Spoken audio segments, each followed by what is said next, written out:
Bab 1406. Hasto menjawab, senjata. Begitu mendengarnya, Wira langsung mengerti. Benar juga, tidak peduli sekuat apapun dirinya, dia tidak akan bisa menang dari senjata. Akan tetapi, Wira tidak pernah takut senjatanya kalah dari yang lain. Dia punya pistol, siapa yang bisa melawan pistolnya? Jadi, selanjutnya kita akan mempelajari senjata. Aku mengenal seorang ahli senjata yang luar biasa hebat. Tapi, dia paling ahli dalam teknik tongkat. Tekniknya sangat terkenal di seluruh sekte gunung dan sekte langit. Jadi, kamu harus mempelajarinya. Paham, jelas Hasto. Wira tidak keberatan. Apabila dikuasai dengan baik, teknik tongkat ini tidak kalah dari teknik pedang. Selain itu, kekuatan membunuhnya juga dahsyat. Apalagi, Wira memiliki metode khusus menempa senjata, dia tentu tidak takut. Namun, Wira tetap bertanya, omong-omong, Kak Hasto, apa senjata kalian hanya terbuat dari baja? Apa setajam pedang Treksa? Hasto menggeleng sambil menjawab, senjata biasa tentu nggak sehebat pedang Treksa, tapi ada beberapa senjata kuno yang hebat. Ada beberapa ahli yang spesialis menempa senjata, mereka bisa meningkatkan ketajaman senjata sampai berkali-kali lipat, bahkan menambahkan karakteristik khusus pada senjata.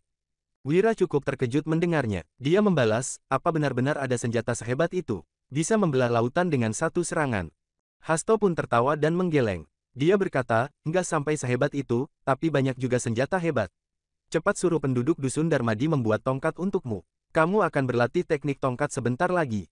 Wira mengangguk mendengarnya. Benar, dia butuh tongkat sekarang. Oke, kalau begitu, bantu aku kirimkan pesan kepada mereka. Kamu sudah yakin, kan? Jangan menyesal nanti, ujar Hasto. Begitu mendengarnya, Wira pun merasa heran. Bukankah ini sudah ditentukan? Kenapa harus menyesal? Apa mungkin ada yang salah dengan teknik tongkat itu? Kak Hasto, apa ada sesuatu yang kamu sembunyikan? Tanya Wira karena merasa ekspresi Hasto tampak aneh. Dia merasa Hasto merahasiakan sesuatu darinya. Enggak, dia ahli tongkat terbaik di dunia, sangat hebat. Kamu pasti akan mendapat banyak manfaat kalau belajar darinya, sahut Hasto sambil terkekeh-kekeh. Perkataannya ini terdengar agak berlebihan, terutama ekspresinya yang aneh itu. Wira pun tidak berpikir terlalu banyak lagi. Bagaimanapun, dia sudah tahu bahwa pelatihan ini tidak mudah.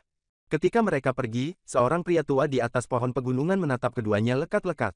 Dia tidak lain adalah Nagendra. Tidak ada lagi kegilaan sebelumnya, tatapannya tampak sangat jernih.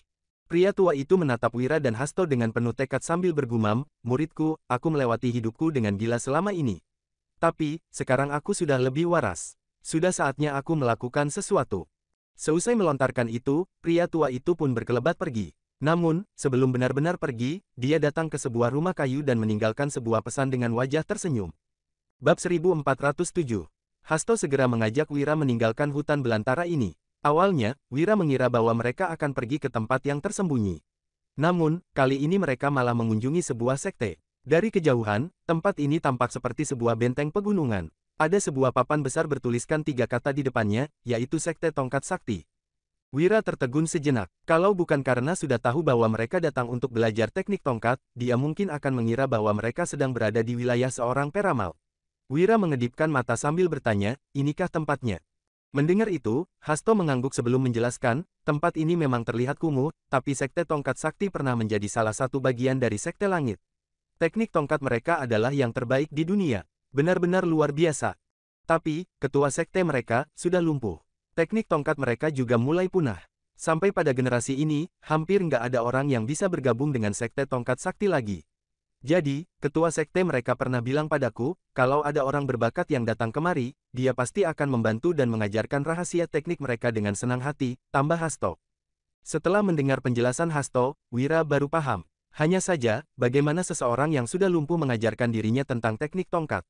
Itu sebabnya, Wira pun bertanya, Kak Hasto, kamu bilang dia sudah lumpuh. Ini. Hasto segera memahami maksud Wira. Dia buru-buru berkata, bukan lumpuh seperti yang kamu bayangkan. Hanya, pusat energinya saja yang sudah rusak. Kekuatannya juga turun ke asterik awal, bahkan jauh lebih rendah daripada murid dalam sekte langit. Jadi, wajar saja kalau dia dianggap lumpuh. Dia sendiri juga mengakuinya. Penjelasan Hasto lagi-lagi membuat Wira paham. Asterik awal, Wira bahkan belum sampai ke tahap itu, jadi orang ini tentu memiliki kualifikasi untuk mengajarinya. Ayo, kita masuk. Usai berkata demikian, Hasto langsung mengajak Wira masuk ke Sekte Tongkat Sakti. Seperti yang dikatakan oleh Hasto, memang tidak ada banyak orang di sana. Tampaknya belum tentu ada 20 orang di sekte ini. Bahkan, lingkungan di sini pun tidak sebanding dengan gunung tempat geng Mary berada. Tidak lama kemudian, mereka tiba di desa tanpa ada hambatan. Begitu masuk, mereka langsung disambut oleh suara tawa yang ceria. Hahaha, Hasto, kamu beneran datang. Segera setelah itu, Wira mendapati seorang pria tua yang membungkuk. Postur tubuhnya kurus dan langsing, juga terlihat agak cabul. Kedua kumisnya bahkan membuatnya terlihat makin mesum. Pria tua itu berkata, "Oh, apakah ini pemuda jenius yang kamu maksud? Biar kulihat." Beberapa saat kemudian, dia menambahkan, bagus, bagus. Tatapannya penuh kecerdikan. Hanya orang cerdas yang mampu mempelajari teknik tongkat. Bagus sekali, dia sangat lumayan. Oke, dia saja, aku menyukainya." Pria tua itu berbicara tanpa basa-basi sehingga membuat Wira kebingungan. Hanya menatapnya sekilas, orang ini bisa langsung tahu bahwa dirinya cerdas. Bagaimana caranya? Hasto segera berkata, "Hahaha, Akvik, sesuai permintaanmu, aku sudah menemukan seorang pemuda berbakat. Selama sebulan ini, tolong ajarkan dia tentang teknik tongkat kalian. Jangan khawatir, dia pasti bisa mewarisi teknik kalian itu."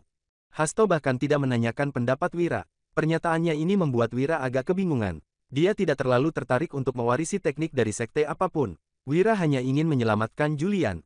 Segera setelah itu, Akvik menatap Wira, lalu berbicara dengan lugas, "Hahaha. Itu sama sekali nggak penting. Tapi, anak muda, kamu harus berjanji padaku, kalau aku mengajarimu teknik tongkat ini, begitu kamu menemukan pemuda yang cocok, kamu juga harus mewariskannya kepadanya, mengerti?" "Senior, jangan khawatir, aku pasti akan melakukannya," jawab Wira. Dia tidak menolak permintaan itu.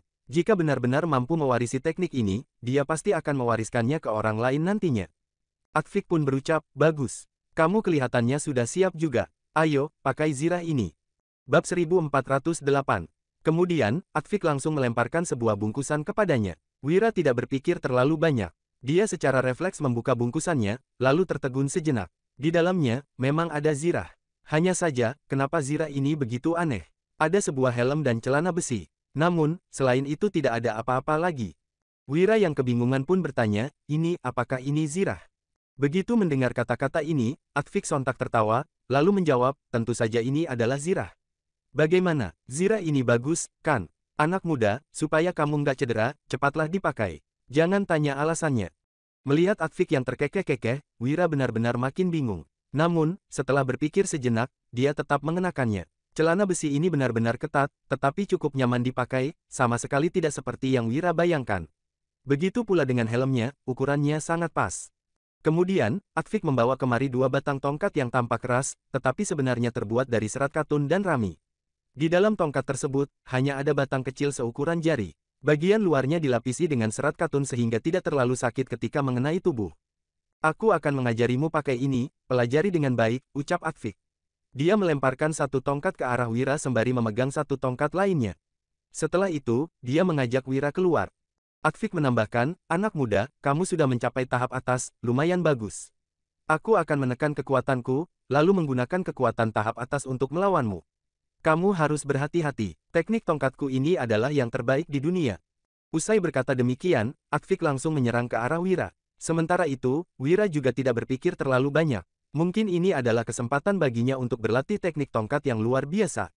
Hanya saja, setelah bertarung, Wira benar-benar tercengang. Bukankah pria tua ini hendak mengajarkannya tentang teknik tongkat? Nyatanya, dia hanya mengajarkan untuk bertindak curang. Dia akhirnya mengerti alasan harus mengenakan celana besi ini. Semua pukulan tongkatnya mengarah ke bagian bawah celananya, tanpa ada posisi lain. Serangannya terkesan begitu licik dan kasar. Akvik berucap, "Hahaha, gimana, anak muda, teknik tongkatku luar biasa, kan? Ada begitu banyak teknik tongkat di dunia ini, tapi teknik tongkat seperti ini jarang ada. Di manakah titik lemah manusia? Salah satunya adalah di atas kepala, sementara yang lainnya ada di antara kaki.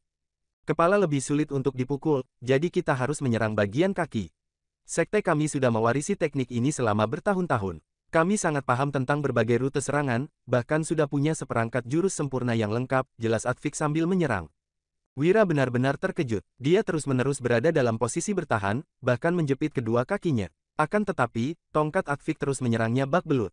Jadi, dalam beberapa menit singkat ini, celana Wira telah dipukul ratusan kali.